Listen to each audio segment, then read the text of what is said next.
order. Kind of our extra work session today to talk about budget, and then we'll meet again next week to review and come back with any questions or comments that we might have. So I'm going to kick it off to Todd. Are you leading us today? Well, I can. I'll just say two seconds worth.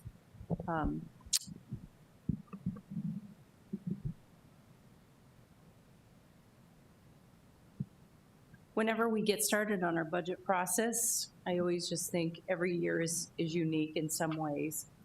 And for the last 4 years, ESSER has been such a big part of that now we have to continue to kind of reset that mind shift, and you've all done a good job of that. It's always keeping our eyes on those foundational pieces as well as the things that kind of ebb and flow in the cycle of school district work, and as those needs arise, how we're responsive to the needs. I also think it bears reminding the public and just ourselves that this is a very complex system, and when we think about the number of people, the number of employees that we have, the number of facilities that we run full nutrition services operations. We coordinate with a full transportation service. It's a large business. In fact, we're one of the top 5 largest employers businesses in Sioux Falls. And so the complexities that we manage are vast. Within that then, our work also affects children, and that's what makes us the most unique, is that we work with children, we work with adults, and we work with the community. And so when we view a budget, we have to look at it with many, many different lenses. And so the way that we pull those lenses apart is by going through what we'll go through today and what we continue to kind of look at as we move forward then to the point that we approve that budget in July. And when we do so, it's with the mindset that that budget does the best job it can of preserving the quality of our systems as well as enhancing it, as well as being efficient, and as well as having a return on our investments. With that, we're also reliant upon everybody doing their job every single day, and that's our employees, that's our parents, and that's our students. And so to make everything that we fund work, we're heavily reliant on people. We're not reliant on robots and machines. We show up every day to do this work. So I just think it bears thinking about the complexity as we enter into this.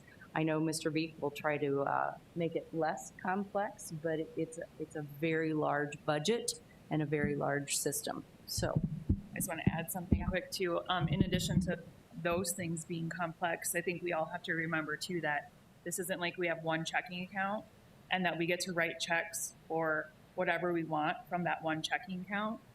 There's lots of different inflows of money, whether it's federal grants or federal money or state money or taxpayer money, things like that. And then we have certain monies that can only be spent on certain things. So I know sometimes it's confusing when you see, oh, well, why did they spend money on that when they should have done this? Well, those dollars can't necessarily be used to pay for the same thing. So just a kind of a basic reminder that is good to remember when we look at that and say, well, why do we have all this money over here, which we don't, but that we're not doing something over here that we want to be or we should be. And it may just be that they aren't compatible and those funds can't be used to do that, provide that service or whatever it might be. So just wanted to throw that out there. Yep, good. All right, with that, Mr. B, you can turn on your microphone and we will go through things. Okay, thanks. Just a reminder, we started in November when the board approved the guidelines and timelines, and then 19 committees got together and followed those guidelines and timelines and prepared most of our budget cost centers. They prepared 3 levels. Level 3 was 100% of current year program, which is what's it going to take next year to do what you're doing this year. Level 1 was, for most of them, was a 4% cut in program, which we said is targeted out for, well, 4 years ago we said that last year, so there's 2 years left after the 2 more budgets after this year. So we asked them basically to do a 4 and a 2%. Last year it was a 4 and a 1%, because the 1% times 4 would get you to 4 now, the 2%, and then maybe a 1% next year, and then the 4%. So it's just supposed to be a path to getting to overall a 4% cut over a 4-year period. And so that those 19 committees with over 100 individuals working on them prepared many, many budgets that we're going to go through here very quickly. And we'll try to kind of move this along. We have a second session next week to kind of answer, if you think about all this and come up with questions, we can get the right people here to answer those if the right people aren't in the room today, and we can move ahead next week. And then, of course, so that's a week from now. And then, of course, on the April 8th, I think it is the second Monday in April, that's when we'll have the budget hearing, and then we'll also have the tentative approval of the budget with the final approval of it in the first board meeting in July. That's the annual meeting, and that's when the budget gets approved. So I'm just going to, if that all makes sense, I'm just going to dive right in. So first thing we've got on here is the 5-year financial plan. That's on page 5 and 6. And I was going to say this too. Everybody, I think, in the room has one of these. And we're going to put it up there kind of so we can see where we're at. All those numbers, they look pretty clear to me, but all those numbers might not be perfectly clear to everybody, but it's kind of mostly up there as a guide to where we're at. So, and these are out online too. So if somebody's watching this on YouTube later, they can just go online and get the same information. That's all out there. And then there's the detail of the budgets, this document, plus there's the detail that goes into all these budgets. We're not going to go into the detail here today. That's what we did earlier when we prepared them, and then when we met earlier in March with our large budget committee. But those are available online as well, and they're available on the board members. We have those too. So we'll look at the 5-year plan, and I'm not going to spend a ton of time on this one. There's 2 versions of it. We try to target out 5 years when we budget. We know with the ESSER funds going away at the end of this year that we're trying to pick up for about, there's 2 ways to view it, but between $8 and $10 million of expenditures that were added during ongoing expenditures that were added during ESSER. And so we know there's going to be a dip in that. We're projecting at the end of this year, we're going to have a 10.8% fund balance. We see it going down to 5.9 in 27 and then 5.2 in 28. But we do project it to be leveling off at that point and actually starting to turn up in the next year if this thing is 100% accurate. So we prepared a budget that we want to be around 8%. We know we're going to dip a little bit below that. But just so you know, that's kind of what we've got ahead of us right now. So the next page is just a different version of this 5-year plan. Yeah, I think I got the wrong page on the first one because that's the one I was looking for. The 6% is, I think I printed out an old version of this. So that 6% is the fund balance as we get out to FY29. Yeah, I only went to 28 on this one. That's the problem. So, yeah, sorry. Figure it out. So I had a year cut off of the other one. That was the problem. So we're up to 6% in 29. So what I said was true a second ago, which is we saw it curling back up at the end, which is where we want to be. We don't want to hit it on a glide path down. We want to go 5 years out and hit it curling up. So that's what you've got there. So a 6% increase, and all that colored yellow items below is kind of our big decision points that drive the revenues and the expenditures in the budget. We've got state apportionment up there. We've got an opt-out. We've got transfer from capital outlay, and we have the state aid increases. And those are the things that kind of drive our revenues. And so you can see our assumptions there. We got a nice bump in state apportionment this year, and it's keeping up with inflation basically. So that's nice. So that's loaded into this going forward.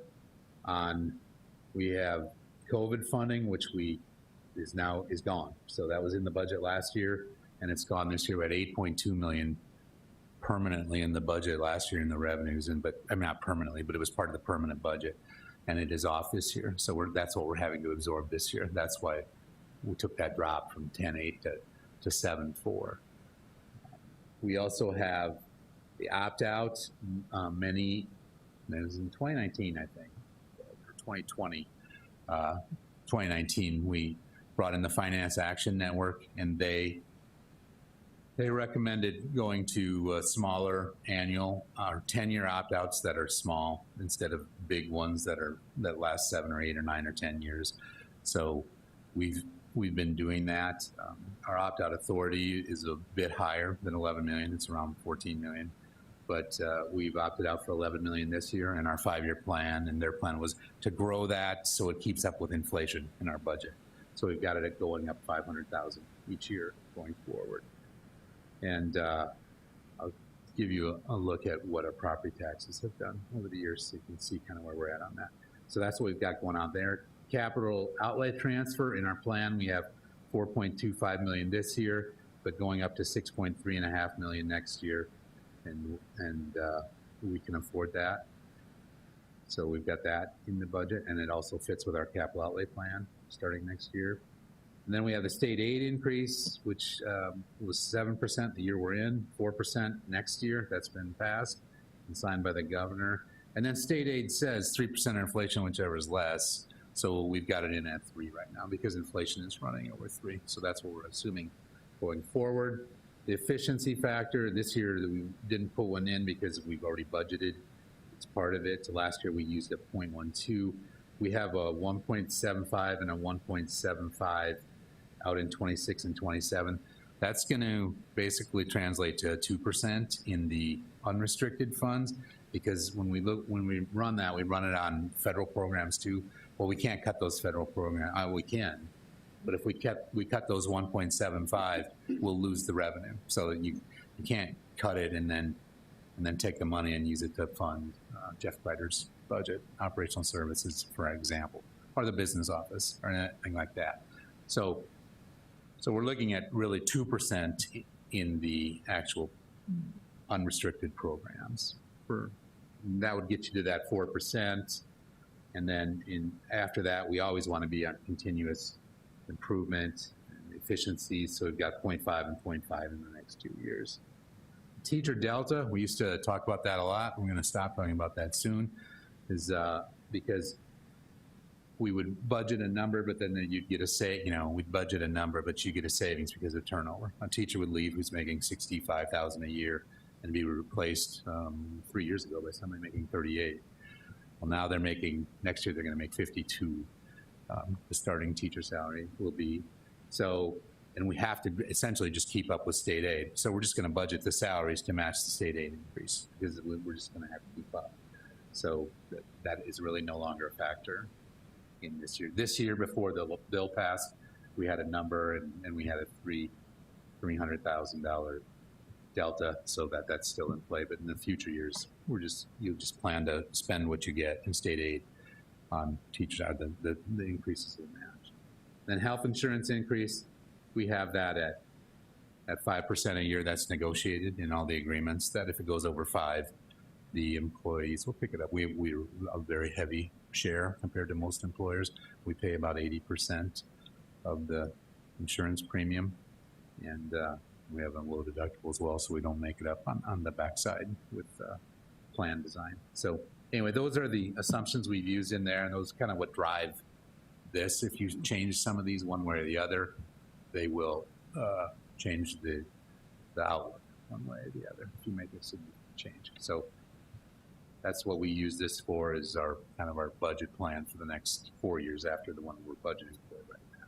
I guess while we're here, I was kind of going to do it at the end, but since I talked about the opt-out, on the next page is just, we've started looking at this since 2000 and what property taxes have done, and we look specifically at a house in Sioux Falls.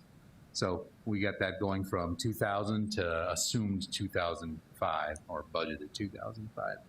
So you can see the assessment in the district. You can see that the district has been growing. We've gone from 4.6 million to almost 19 million over 25 years.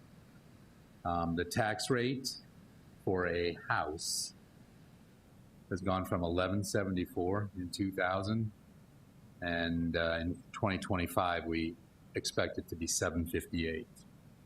So that's quite a decrease. Of course, the value of that house has increased. So we actually look at a specific house. It was assessed at 98,000 and taxed on 93 in 2000. In 2025, it's assessed at 278,000 and assumed to be taxed on $265,000. So over that 25-year period, the total increases in the taxes, when you apply that mill levy from up above, that 758, have gone up 83.5%. Now that might seem like a lot, but that's over 25 years. So the average annual increase has been 2.6% on that house. So not terrible at all. And just to give a comparison, I like to compare things to other deals. If you compare to the state doesn't have property taxes. The state has, their biggest thing is the sales and use tax. And if you apply the sales and use tax, and I have to go back 2 years earlier and go, because I can't project. I can project what our levies are going to be really closely next year in 2025. I can't project for the state fiscal year what theirs will be. So to get a 25-year period for them, we went back to 98 and went out to 23. And their average increase in sales tax per capita is about 7.4% per year. And the total increase over the time has been 210%. So more than double what the school property taxes have gone up in the Sioux Falls School District over that time. Then we always look at our neighbors, everybody that pretty much touches us, and see where we rank with our property tax compared to our school neighbors. We rank 9th out of 11th, 9th lowest, or 9th highest, 3rd lowest out of 11. And you can see those school districts there and where they rank as well. Yeah, we are at 766. The lowest is 716.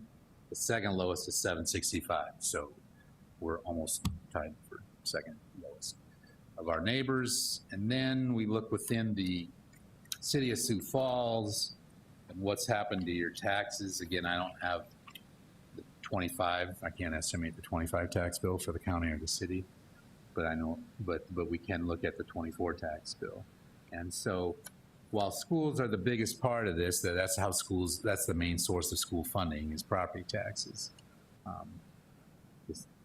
Municipalities in the state get most of their funding from sales taxes, and the county's budget's just quite a bit smaller than both. But over 21 years, ours has gone up, and this one goes from 2003 because I didn't have the data for the city and Minneapolis and the county taxes going back prior to that. So ours averages 2.5%, the city averages 3.3%, and the county averages 4.8%.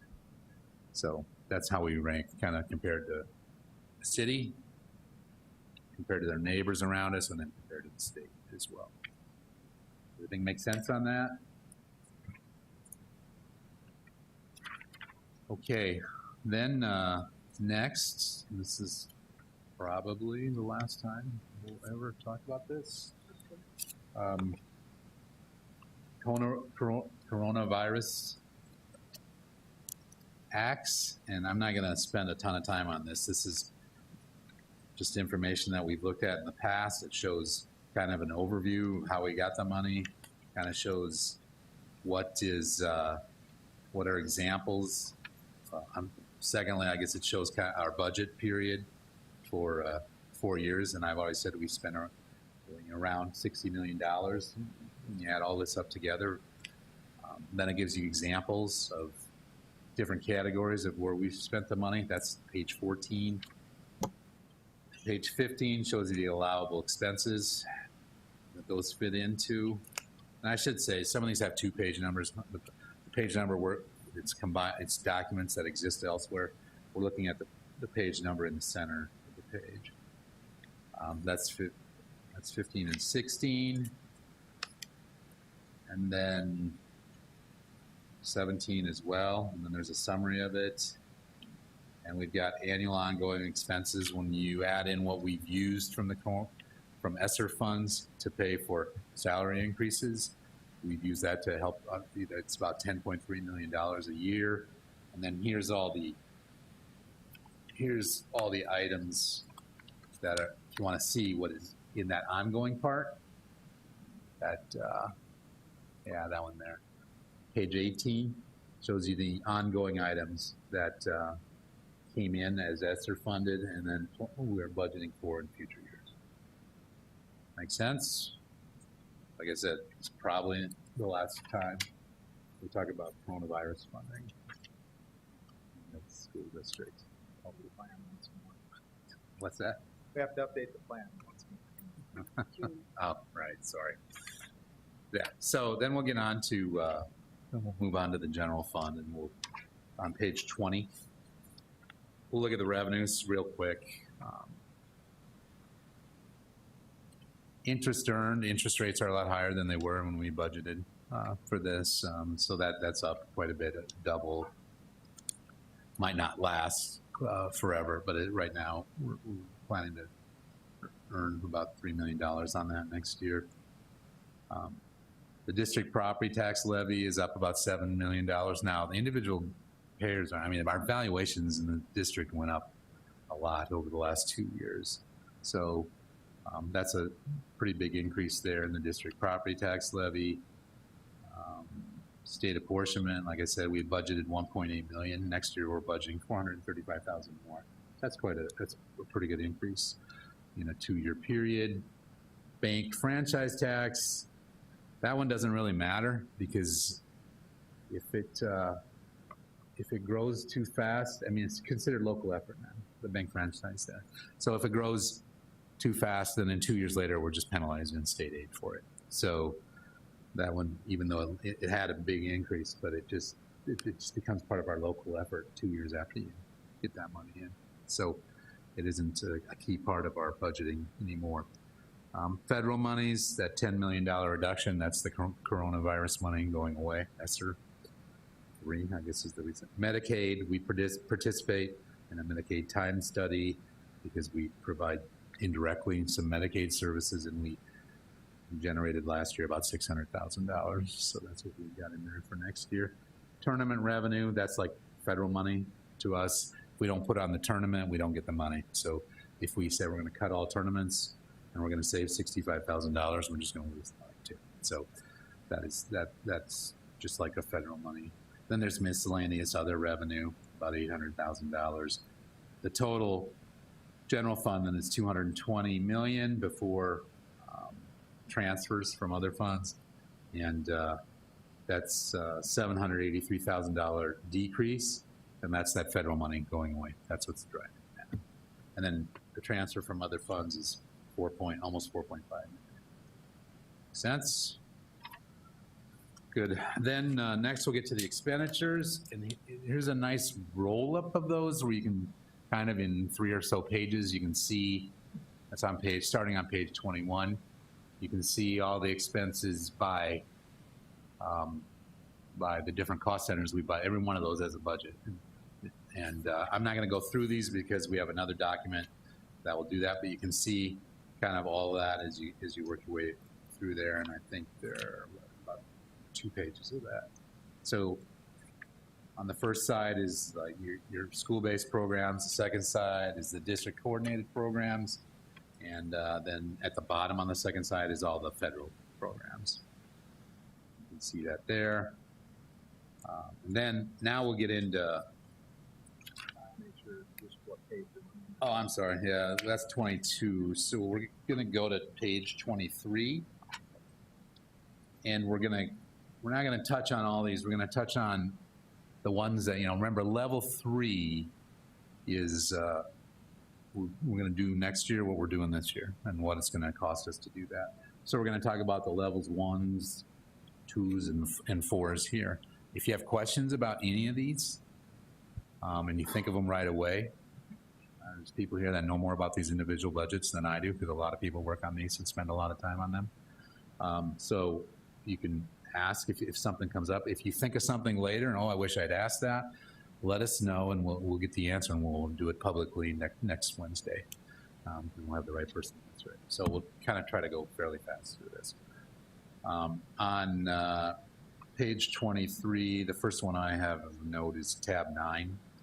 It's elementary extra duty, and they're funding at a level 1, and it's going to eliminate the SAT coordinators in the elementary buildings, and it's to bring consistency and alignment to the MTSS model, which I think we started it 3 years ago. Yeah, 3 years ago in all buildings. So it's not getting rid of the. It's just using the MTSS model versus the old SAT model, right? Okay, so that's. Everybody catch? So through the MTSS process, we brought in the problem-solving process, so a team of people gathering together to help support that process, and instead of one person isolation being paid for that, the whole team is taking on that process. And we have that implemented already in many buildings, so it's just bringing consistency. And the next tab that Todd talks about is the middle school piece with that same SAT coordinator. Extra duty points won't be funded anymore. And just to clarify, that student assistant team, just for people who don't know. Yep, student assistance, yeah, SAT stands for student assistance team. We moved to the problem solving team. Thanks. So as Dr. Boyson said, on the next page, it's the next non-3, level 3. It's tab 14, it's middle school. Extra duty, it's the same. It's the same deal. High school is recommending all level 3, so we'll go to page 25. And on page 25, tab 26, as elementary behavior programs. We're adding additional slots at Horace Mann. They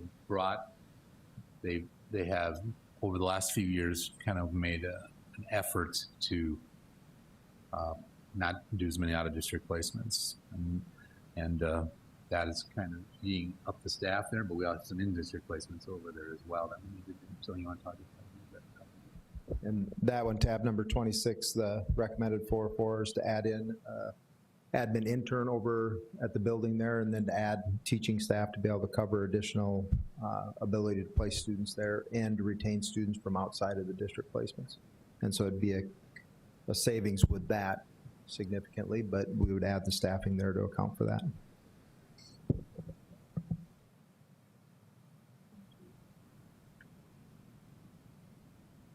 Oh, yeah, skip it, sorry. You want? Yep. Go ahead. Tab 23 is fine and performing arts. That's an expansion. And again, looking at adding esports. Currently, Sioux Falls this year had esports, one team out at CTE. We took first place in 2 of the 4 categories. We only had 2 teams, and the 2 teams we had got first place. So we're very excited about that. The expansion allows us to have a team at each building next year. So that will allow esports at all 4 high schools. Thanks. Yeah, my bad. I missed that. Tab 29 is auxiliary programs. Those are at, among other places, Joe Foss, JDC, Avera Behavioral Health, places like that. That is a recommended level 1 of 3. It eliminates funding for online programs.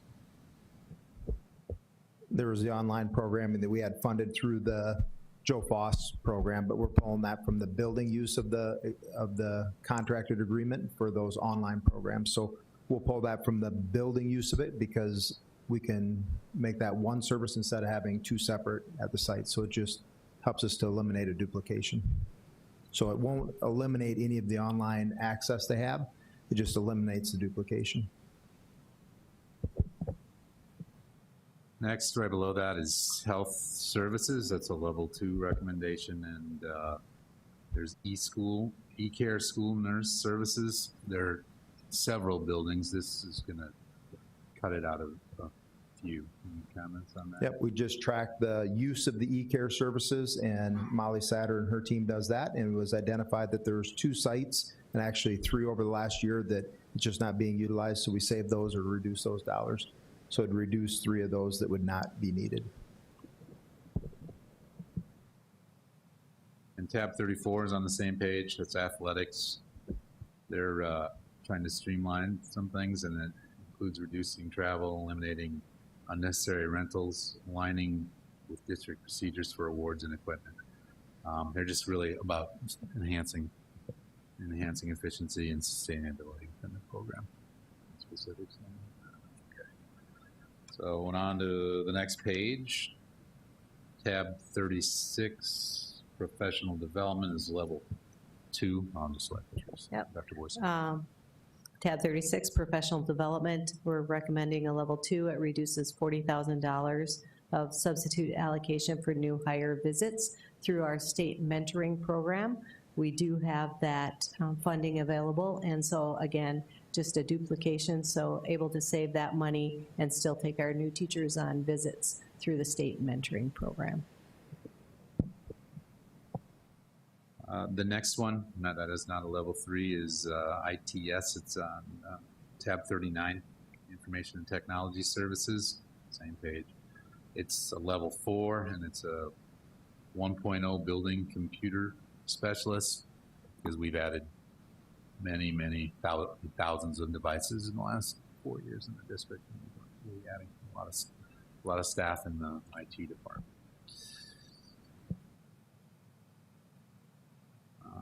Tab 41,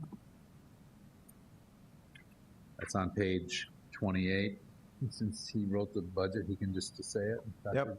It's just eliminating that duplication of the state program where they're providing that through Dakota State University to be able to allow those individuals that are currently support staff to be able to go through and get their degree to become a teacher.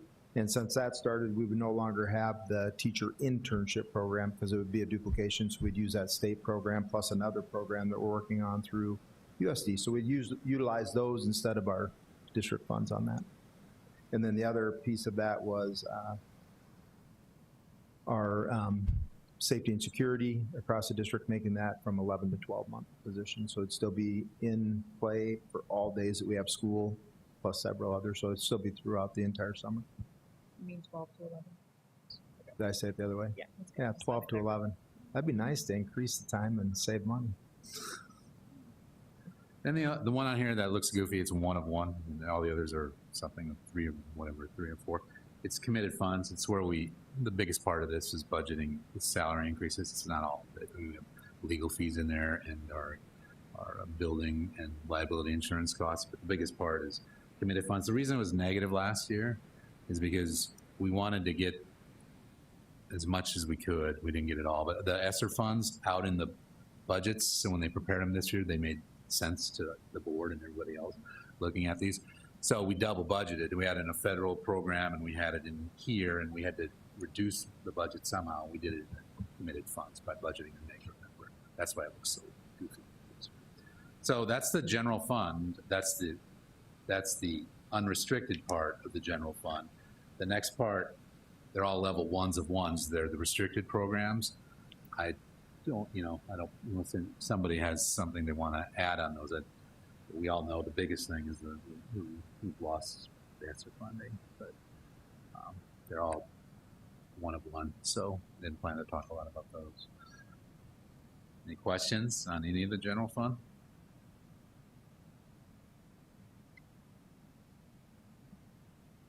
We go then to past 29 and 30 to page 32.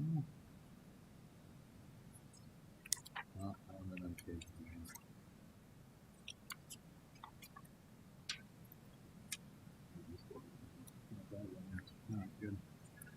9. That's the special education fund. We can look at the revenues real quick up top. So the property taxes and the state revenue, I don't know if I said this on the general fund side. Property taxes and state aid make up the state aid formula. Between the two of those, you're getting your need. And every 2 years, the state analyzes the costs the severely disabled categories and readjust those. And we generally make out better in that because we have more severe kids than your typical school, even per capita, than your typical school district does. So, and we have the most severe kids in Sioux Falls. So that's a significant increase there of $7 million in state aid there. The rest, that's the biggest part. The next biggest part is federal, the IDA, and then the rest is pretty small. So, and then you can look at those expenditures, same as the general fund side. I won't talk about them here. We will go through those and look at which ones aren't level 3. And for question, are you prepared to take most of those? Okay, good. All right. So in the page, tab 51, I think is the first one. Yep. Yeah. So tab 51 is elementary behavior programs, and this is the special ed side of the general fund that Dr. Knoll spoke to at Horseman. So we joint fund that with special ed and general ed. So that's just carryover from there. And then the next tab, tab 54, is the K-12 building support programs, expansion of our BCBAs, so behavior certified analysts, to help support those district-wide behaviors. And tab 67 on the next page, it's marked. It should be 3 of 3. It says 4, but they had an expansion packet, but they didn't do it. I mean, we loaded one up, but we didn't do it. So that one is 3 of 3. And then that's pretty much it. Everything else is level 3, and again, they have committed funds too. Those ESSER dollars weren't in the SPED had their own ESSER dollars, and those are the difference between federal money and the special ed fund and the general fund is anything that is allowable by the state as a special ed expenditure is also allowable by the federal government, so that federal money isn't restricted. Any expense you have in the special ed program can just be used federal money if you've got it. So that's why we don't separate them out like we do in the general fund. But the committed funds there, you can see we got about $2.2 million budgeted there. Any questions on special ed? Hearing none. Go to capital outlay. The capital outlay plan is on page 37.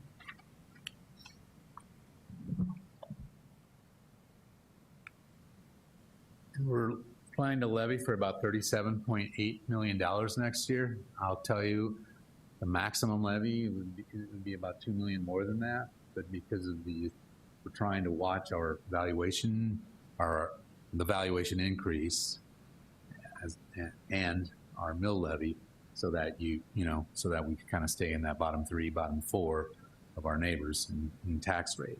But there is about $2 million that we're not levying for, and we didn't do that last year either. We did that last year as well. So you can see it's almost completely driven by local tax revenue. In 25, we're looking at about $38 million there, and then you kind of our expenditures or our budgeting pattern anyway is kind of broken down into 3 things. First is the long-term debt payments, capital outlay certificates, that we are going to spend on debt service payments of $11.2 million next year.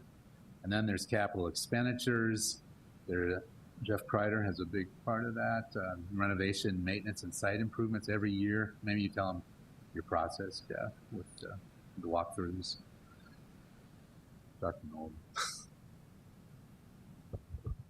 Yeah, every fall we meet with building administrators, principals, and get a list in and walk through their buildings.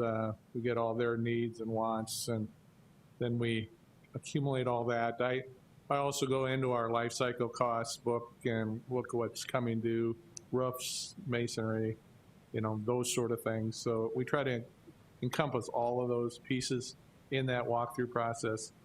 And then we send that out to the principals, have them prioritize, then we have a group that sits down and meets and tries to balance that into the budget. So we try to do a pretty good job, and then if something's glaring at us, then we address it at that point. But so far, we've been able to fit that. Some of that budget number was originally established when we did a life cycle analysis of all our major components and what's the expected life cycle of that, and that's kind of how we structured the number quite a few years ago, and bring that along with inflation and whatnot. So you see that part growing every year because of that. We're in the process of updating that piece now with the inflation, see how close we are. But so far, we've been doing well. You got your asphalt, you got parking lots, playgrounds, playground equipment.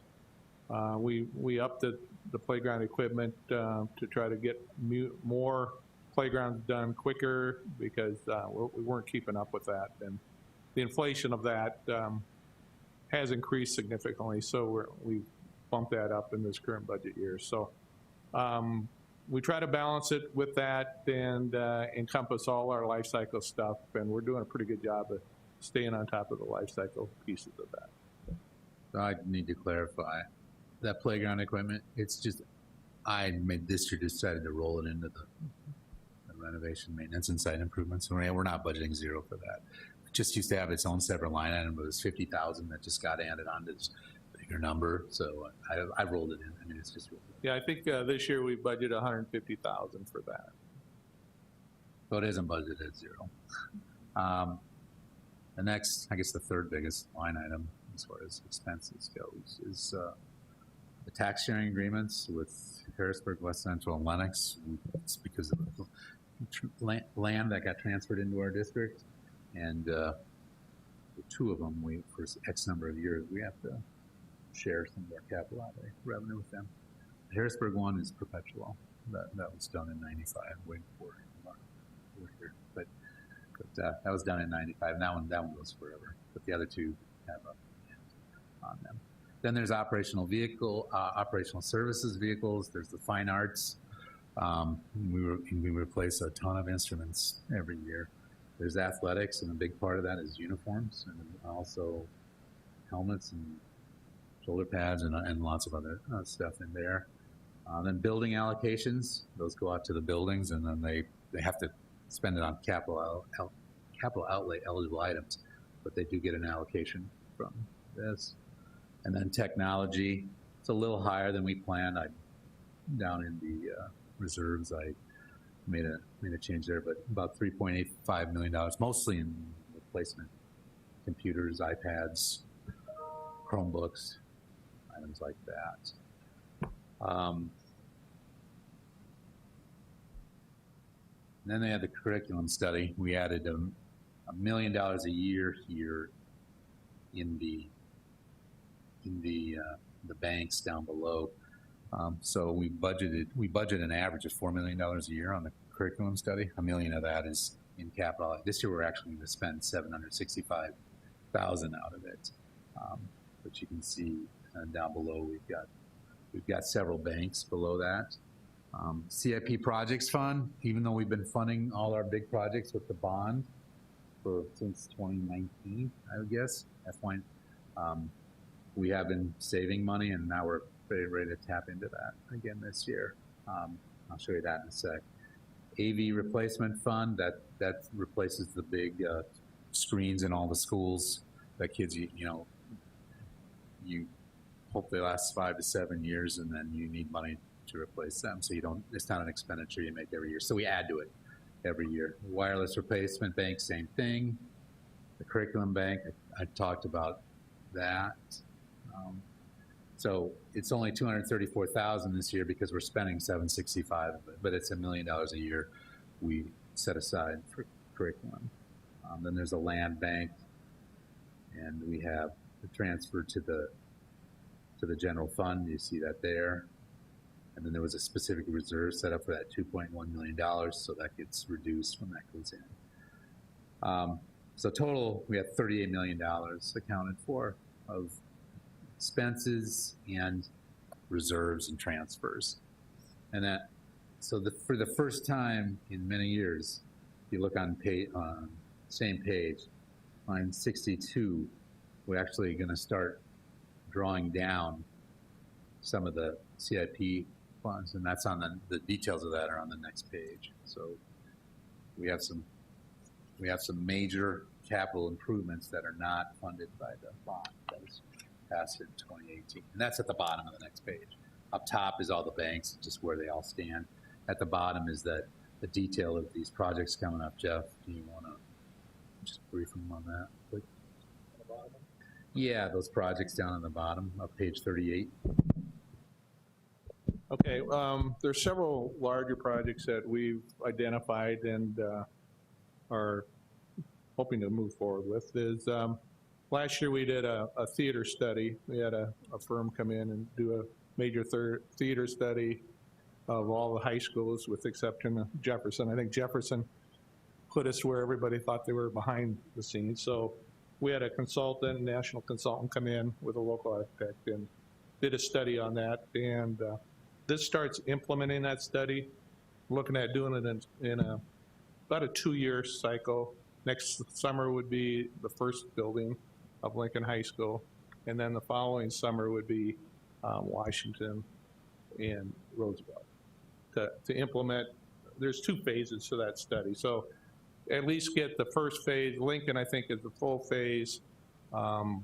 Washington and Roosevelt, it's 2 phases. The first phase would redo the theater. The second phase, which is not in here, that'll have to be looked at. One that would be a reconstruction of their little theater. And there's a little bit more involved in that. So I want to get the theaters up and running, to be rigging, lighting, sound systems.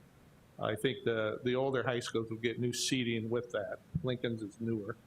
But we're also looking at maybe adjusting the doors so there's not light issues when they come in, and or an orchestra pit as well. So that's part of that portion. But the thought here would be set it up that we would bring that consultant and the architects together and get all the design work done at the same time. So we're all looking at the same pieces. It's important that we move forward with some of that study because technology changes and those sort of things. So we want to get that in place. And people always also change. And we have a pretty good consultant that did the Jefferson High School as part of that team, and we want to kind of bring them up to what the rest of it is. So that is what the big portion of the auditoriums are. And then we've identified Roosevelt's science areas. They're getting pretty worn, and they're 30-some years old now, the new school, if you remember. But those would be going in, working with their staff to identify what needs to be done in those rooms. New ceiling, lighting, flooring, new casework probably, and getting those up to the current standards for science rooms. You might see in a few years Washington asking for the same things. They're a couple years behind. Washington is a couple years newer than that. So you'll probably see that come forward as well. Then we have the McGovern Boys and Girls Club. That's underway now. That's being funded under another, realm, but that we have to budget for it. So that's part of that. CTE Urban Ag. We're right now doing an architectural layout schematic design. We had a meeting this morning on that, looking at elevations, and got a pretty solid floor plan, and now the elevations are going to start coming in. We got a study phase, then we'll move into the design of that after we approve the study and get that laid out. Then we've got it within the kind of the dollar range we're thinking, but we'll wait and see what their proposal or estimate is, and it'll be a 2-year cycle. The goal is to maybe get that underway and maybe have it completed by mid-year in 25, if everything goes well. So greenhouse, ag, kind of agriculture emphasis. So Teresa could probably, she was part of the meeting this morning. Yeah, no, it was great. Great to see that design and looking at how to support the students in all those different areas. Like you said, horticulture, animal, lab, but then our modern looking barn and how to keep those animals confined. No, it looks good. So good work on Jeff's team. Okay, and then the community campus, we've been looking at options for community campus for several years now, whether we expand into the Western Mall or purchase another building and look at the cost analysis. We're in a 3-year window of leasing at the mall. And we kind of started going towards, and Teresa might be able to talk a little more about that, is looking at Axtell Park as a potential home for that. And we've met with them over there. There's plenty of room over there. They're just working through the logistics. We haven't really started laying it out. We're just getting the feel for how it's going to fit, how the logistics of the building, ins and outs, and how we can bring people in separate, locations. So. Yeah, really looking at what helps our adult learners transition to the workforce.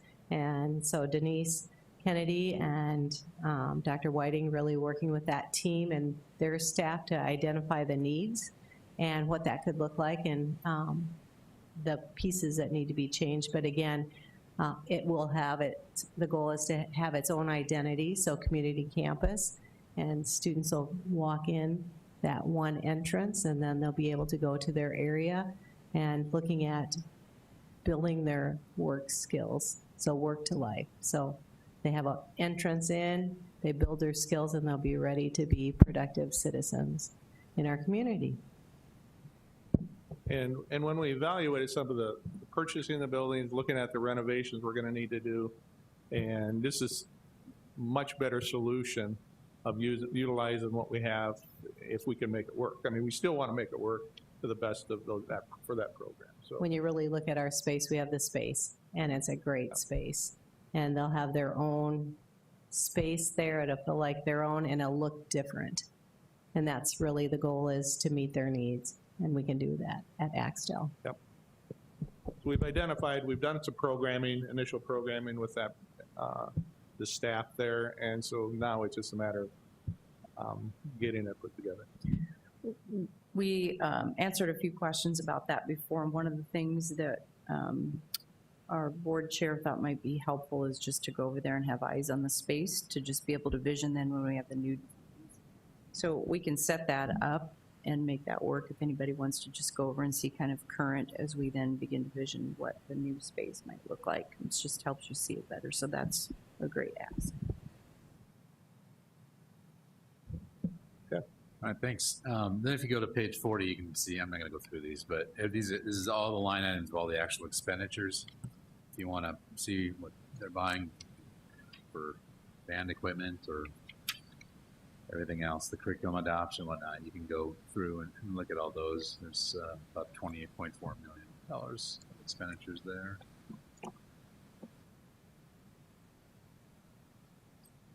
And any questions on capital outlay?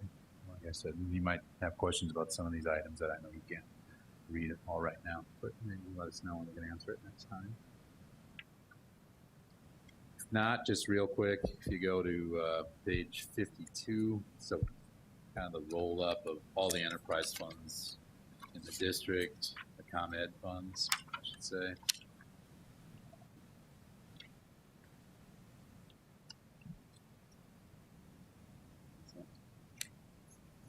Oh yeah, it's CLC down here. It's kids and good. To that.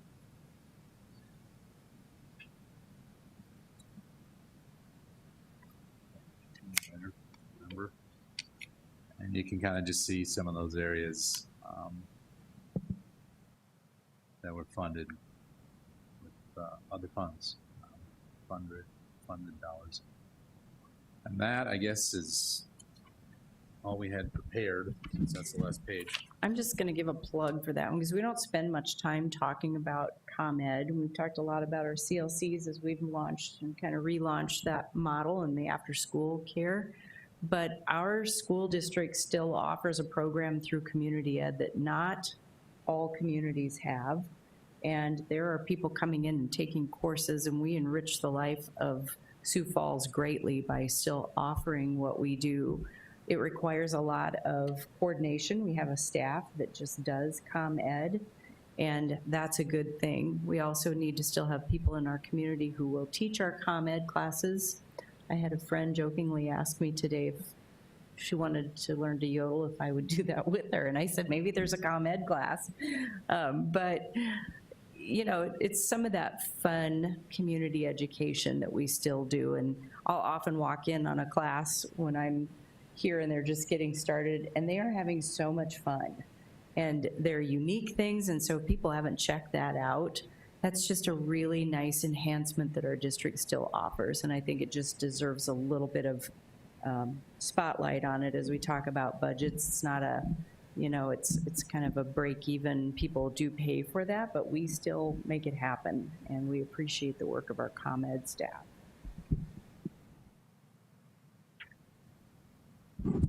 I think that's very true.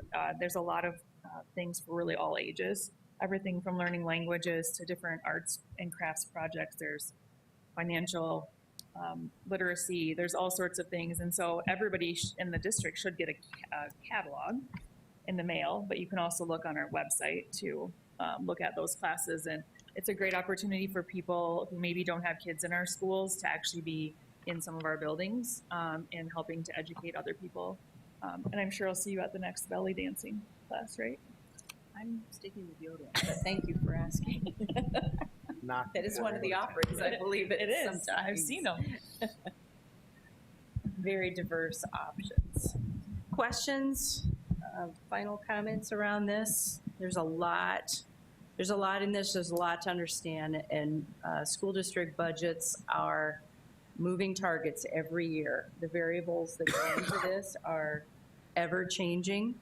Some of it's predictable and some of it's not. You have to go on trend data. You have to pay attention to the dynamics of a growing city, of a changing real estate market, of a changing federal landscape. We have politically many things happening over the next year that will impact what happens in the life of public education.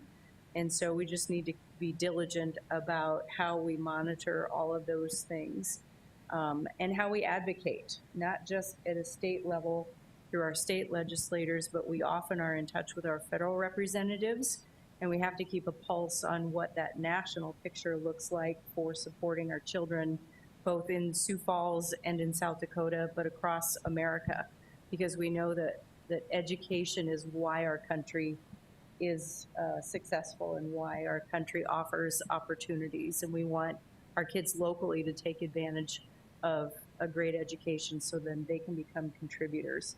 I like the signs that I see up around Sioux Falls, people who have been educated in our state and who now hold positions of leadership or of professional roles or roles that contribute to the care of our citizenry, because that's what it's all about. And so our job is to try and be good stewards of these resources and spread them out accordingly to continue to provide that quality experience for every child who walks in the door. So with that, if we don't have any other comments, questions here? Okay. Then I will turn it back over to President Wright. All right. So we have nobody that signed up for any sort of public input. So just a reminder for anybody that's watching or at home now or will watch later, a week from today, we will meet again, same time, same place, and we'll answer any of the questions that we as board members have. And like we just had today, there is public comment available as well. So if there are people who have questions or comments, they are certainly welcome to come and ask those at that time. All right, there's nothing else. Can I get a motion and a second to adjourn, please? I have a motion and a second. All those in favor signify by saying aye. Aye. Opposed, same sign. We are adjourned.